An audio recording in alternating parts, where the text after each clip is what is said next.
আসসালামু আলাইকুম। আশা করছি সবাই আল্লাহর রহমতে অনেক ভালো আছেন। আজকে আমি যে ভিডিওটি বানাতে যাচ্ছি সেটি আশা করি আপনাদের অনেক কাজে দিবে এবং আপনারা অনেকেই চাচ্ছিলেন যে এটা নিয়ে আমি একটা ভিডিও বানাই বা আপনাদের ইনফরমেশন দেই। তো আজকে আমার ভিডিওর টপিক হয়তো ইতিমধ্যে বুঝে গেছেন। এফএসজে এবং বিএফডে নিয়ে। এবং আমি আপনাদেরকে বলবো আজকে এফএসজে বিএফডে তে আসতে হলে আপনাদের কি লাগবে বাংলাদেশ থেকে এবং কি কি ডকুমেন্টস লাগবে এবং কিভাবে আপনারা অ্যাপ্লাই করবেন। যদি ভিডিওটা খুব বেশি বড় না হয় তাহলে আমি অ্যাপ্লাই প্রসেসটা আমার ভিডিওর সাথে অ্যাড করে দিব। আর যদি দেখি ভিডিওটা বড় হয়ে যাচ্ছে তাহলে আমি আমার অন্য ভিডিওতে অ্যাপ্লাই প্রসেসটা দেখিয়ে দিব, কিন্তু আজকেই দিব আর কি। তো চলুন শুরু করা যাক। তো আমি আপনাদের প্রশ্নগুলো আগে দেখতে চাই যে আপনারা আমি গতদিন যে পোস্ট করেছিলাম সেটাতে আপনারা কি কি প্রশ্ন করেছেন। আমি জানতে চেয়েছিলাম আপনারা এফএসজে এবং বিএফডে নিয়ে কি কি জানতে চান। তো এখানে অনেকেই কমেন্ট করেছেন। আপনাদের কমেন্টগুলোর মধ্যে প্রথম কমেন্টটা হলো A2 সার্টিফিকেট দিয়ে বিএফডে সম্ভব কিনা বা B1 কোর্স কমপ্লিট থাকবে। এখানে কথা হচ্ছে প্রায় বছরখানেক আগে এফএসজেতে A2 A1 দিয়েও আসা যেত অন্যান্য দেশ থেকে, বাংলাদেশ থেকে আসেনি। বাংলাদেশ থেকে মনে হয় এ পর্যন্ত 2-3 জন এসেছে এফএসজে এবং বিএফডিতে।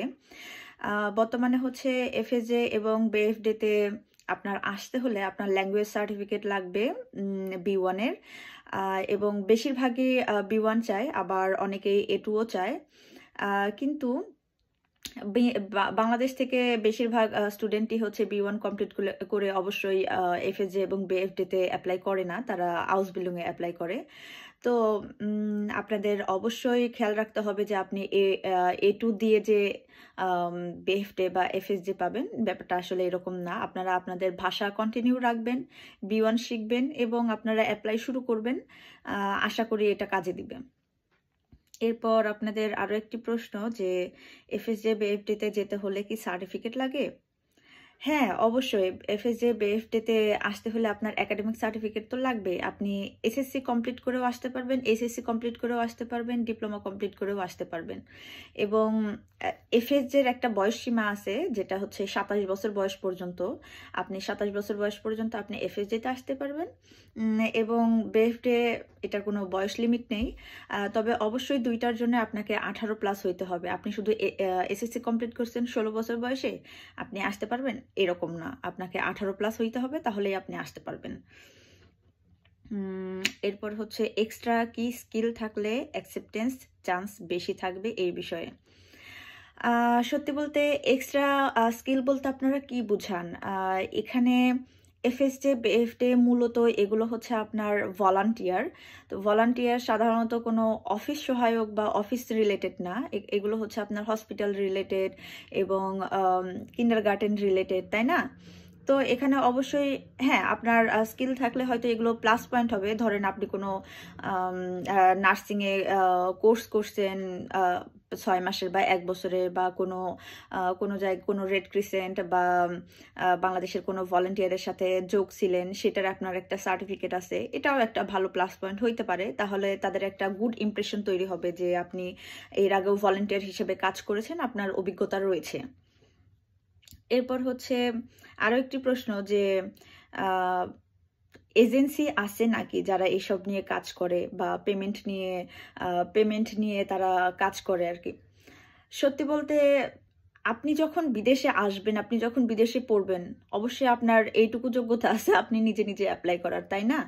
আপনি কেন এজেন্সি ধরবেন? আর বাংলাদেশে ভলান্টিয়ার ভিসা বা এই রিলেটেড কোনো ভিসার জন্য কোনো এজেন্সি নেই, যেগুলো আছে সেগুলো ফেক।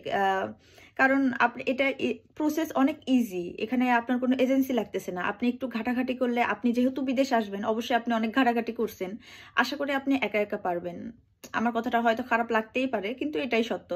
আপনি যেহেতু বিদেশ আসতে চাচ্ছেন, সেহেতু আপনার অ্যাবিলিটি আছে তথ্য সংগ্রহ করে নিজে নিজে অ্যাপ্লাই করার, তাই না? তাহলে এজেন্সি সবসময় বয়কট।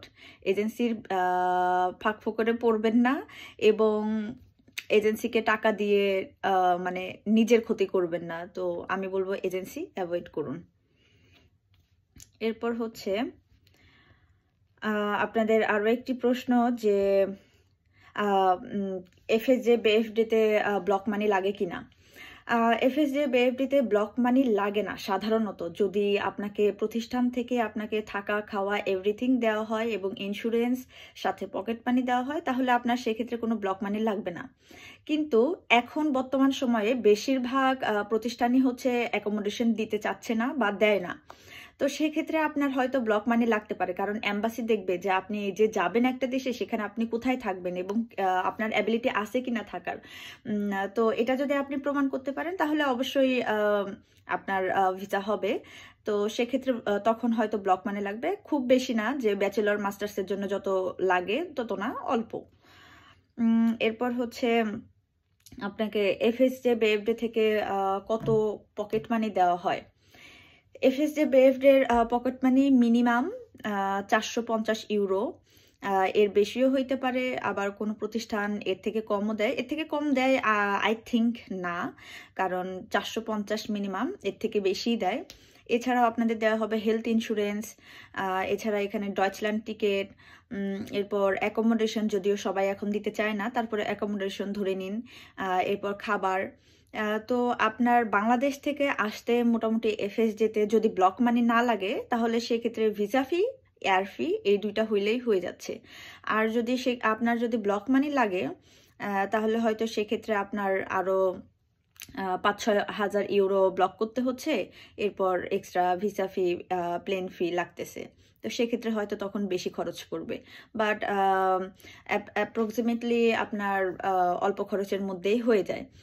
আর ভাষার লেভেল যেটা, সেটা সবাই একটু মনে রাখবেন যে আপনারা A2 শেষ করে যে এফএসজে বা বিএফডিতে আসতে পারবেন, ব্যাপারটা এরকম না। কারণ আপনি হয়তো এখানে আসলেন, এখানে আসার পরে আপনি যখন একটা প্রতিষ্ঠানে কাজ করবেন, অবশ্যই আপনার হক টয়েস লাগবে, আপনার স্পিকিংটা অনেক ভালো হওয়া লাগবে। তো আপনারা চেষ্টা করবেন, যারা B1 করতেছেন, B1 শেষ করছেন, আপনারা আউসবিল্ডিং পাচ্ছেন না বা অন্য কোনো কিছু পাচ্ছেন না, তাহলে আপনারা এফএসজেতে আসেন, এসে এখানে একটা বছর থাকেন, একটা বছর থেকে আপনারা আউসবিল্ডিং খুঁজুন বা অন্য কোনো আপনি যে পেশায় যেতে চান সেটা খুঁজুন। আশা করি এটা একটা ভালো মাধ্যম হইতে পারে। তো আপনারা প্লিজ A1 শেষ করে অ্যাপ্লাই শুরু করবেন না, এতে করে আপনারও টাইম নষ্ট, আপনার টাইম নষ্ট, সবই নষ্ট। তাই এটা প্লিজ করবেন না। আর A2টা শেষ করুন, A2টা শেষ করে B1টা শুরু করুন, ভাষাটা কন্টিনিউ রাখুন এবং অ্যাপ্লাইটা কন্টিনিউ রাখুন। আর আমি আমার এই ভিডিওতে সম্ভবত আপনাদের অ্যাপ্লাই করার যে প্রসেসটা, অর্থাৎ কোন ওয়েবসাইট থেকে করবেন, সেটা আমি করতে পারছি না। আমি আমার নেক্সট ভিডিওতে আমি এটা দিয়ে দিচ্ছি, আপনারা আশা করি সেটা দেখবেন এবং আপনারা অ্যাপ্লাই করতে পারবেন নিজে নিজে, কিভাবে অ্যাপ্লাই করবেন। ধন্যবাদ।